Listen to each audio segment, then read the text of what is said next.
Des images prises sur le vif, en fonction du texte qu'on y accole, on peut leur faire dire tout et son contraire en fait.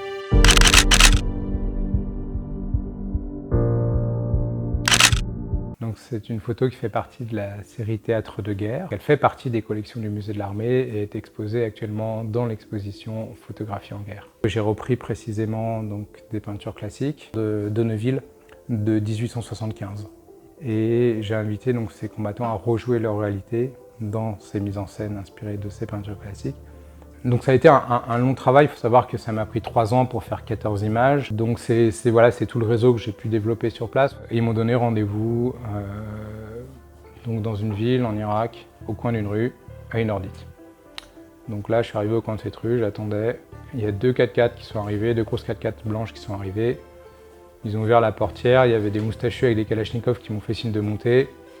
Je me suis dit bon, j'espère que je me fourre pas dans un truc foireux. Et je suis monté et là on est parti dans les montagnes. On est rentré au camp et puis là je leur ai demandé si je pouvais rester un petit peu. Tu veux rester combien de temps? Moi je sais pas, quelques jours et puis je suis resté 1 jour, 2 jours, 3 jours, 4 jours, 5 jours, 1 semaine, 2 semaines, 3 semaines. Et en fait j'ai passé beaucoup de temps avec eux. Et en fait la première image qu'on a faite, ils ont accepté de la faire parce que on était potes. Donc voilà la peinture que j'ai reprise ici. Mais du coup, voilà, avec toutes les annotations que j'ai pu faire autour, on réfléchissait quel type d'arme on allait prendre, qui est-ce qu'on allait mettre, etc. etc.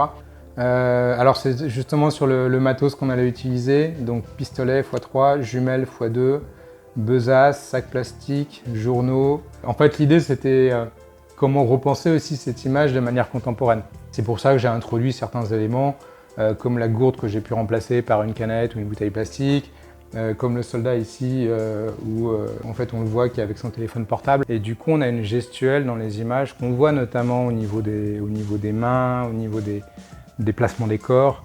On a une attitude qui est très maniérée.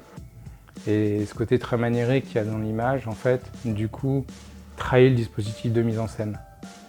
Et l'idée, c'est quand le regardeur se retrouve confronté à cette image, il se dit mais il y a un truc de faux dans l'image, il y a quelque chose qui ne va pas. Et en même temps, on a que des vrais combattants sur une vraie zone de guerre, mais alors du coup, est-ce que c'est vrai, est-ce que c'est faux?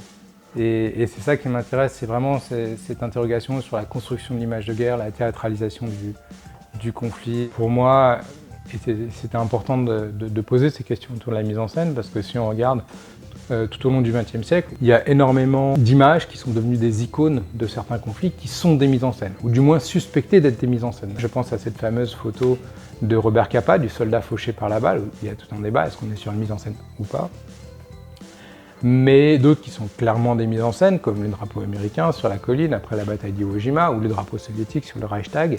Donc c'est intéressant de voir que la plupart des images qui sont devenues des icônes de certains conflits sont des mises en scène.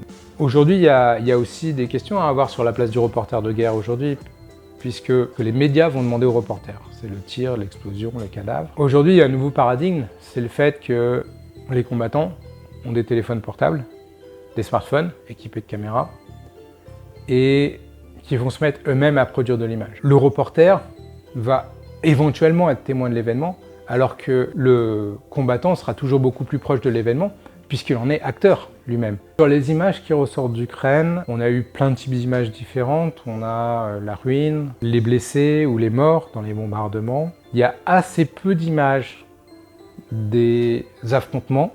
Après, il y a un autre type d'image, mais que j'appellerais même plus vraiment des photographies de guerre, parce que pour moi, c'est plus photographier la guerre, mais photographier des scènes de crime, qui sont notamment toutes les images des atrocités qu'on a pu voir à Boutcha. Et les Ukrainiens l'ont bien compris, puisqu'ils ont fait venir en masse des journalistes. On a des centaines de journalistes qui sont venus photographier ces scènes de crime. Certaines étaient même délimitées avec des rubans, etc. etc.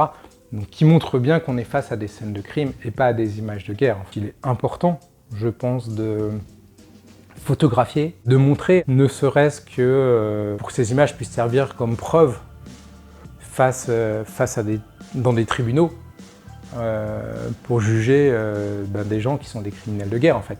Après, moi, ce que j'ai pu voir aussi, que j'ai trouvé particulièrement intéressant, c'est comment des Ukrainiens aussi ont décidé, ont eu ce besoin en tout cas, de produire des choses visuelles autour de ce qui se passait. Le projet que j'ai fait là-bas en Ukraine, c'est un peu dans la lignée de ce que j'avais fait dans la série Théâtre de guerre, puisqu'on est aussi sur des mises en scène. En 2014, pendant la révolution de Maïdan, j'avais fait une série de portraits de manifestants devenus révolutionnaires. J'ai fait une série de 100 portraits et avant de les prendre en photo, je leur ai donné un questionnaire où je leur demandais qu'est-ce que vous pensez qui va se passer et qu'est-ce que vous aimeriez qu'il se passe. Et du coup là, j'ai voulu reprendre plus ou moins le même procédé, donc où j'ai travaillé avec la résistance civile ukrainienne. Cette résistance civile ukrainienne, à la fois celle qui prend les armes, mais aussi celle qui fabrique les filets de camouflage, qui fabrique les cocktails Molotov, qui aide à la logistique, à l'approvisionnement. J'ai décidé de faire 100 portraits de cette résistance civile ukrainienne et je les ai photographiés de face comme j'avais fait pour Maïdan, mais je les ai photographiés aussi de dos. Et je leur ai donné là encore un questionnaire avec ces deux questions.